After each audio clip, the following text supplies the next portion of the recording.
Here is your latest African news. Sudan. Prime Minister Abdalla Hamdok resigns after mass protest.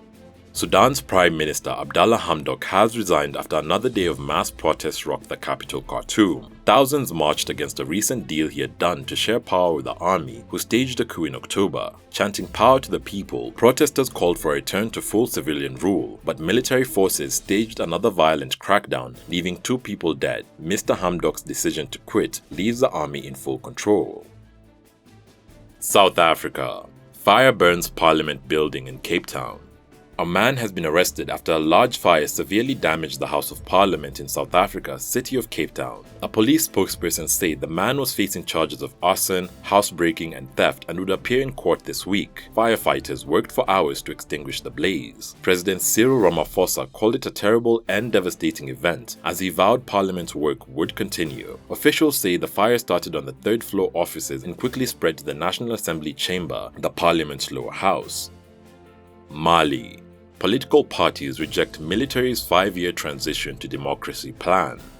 Major political parties in Mali have said no to the military government's 5-year plan for transition to civilian rule. Since August 2020, the military has carried out 2 coups and postponed elections. A significant coalition of political parties in Mali rejected the military-led government's plan for a slow transition to democratic rule. The military's plans say the transition would take up to 5 years. Under its plan, a constitutional referendum will be held in 2023 and legislative elections in 2025. A presidential election would not take place until 2026. The military called its proposal, and I quote, appropriate to conduct the political and institutional reforms.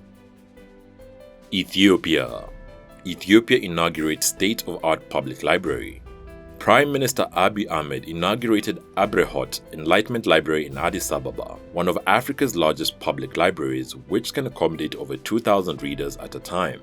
During the inauguration ceremony, Abiy stated that the Abrahot Library is a key to unlocking the nation's many untold histories and facilitating ways to create wealth. He also noted that knowledge is the way out of ignorance. Ignorance is darkness, and one who is in darkness cannot think rationally. So the library is a great opportunity to get out of ignorance. The library covers an area of 19,000 square meters, and it has been built with a budget of over 1 billion birr, and it has a 1.5-kilometer shelf and can hold 1.4 million books. The library has over 240,000 electronic books and 300,000 research papers. Somalia. AU agrees to review Amisom transition plan ahead of the deadline.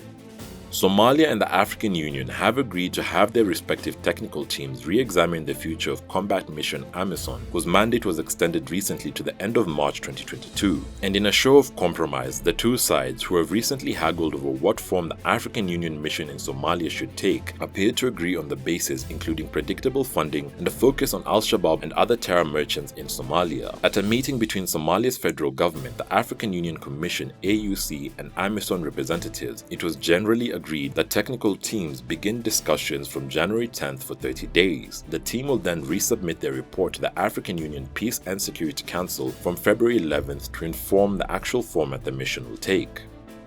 Thanks for watching. Visit our YouTube channel Tunacheki to watch our daily news reports and our website tunacheki.tv for all the latest news updates. Also, don't forget to catch the return of our show Africa in the News on our channel. You can directly support this news series by becoming our YouTube member or becoming a Patreon. And remember, Africa is watching.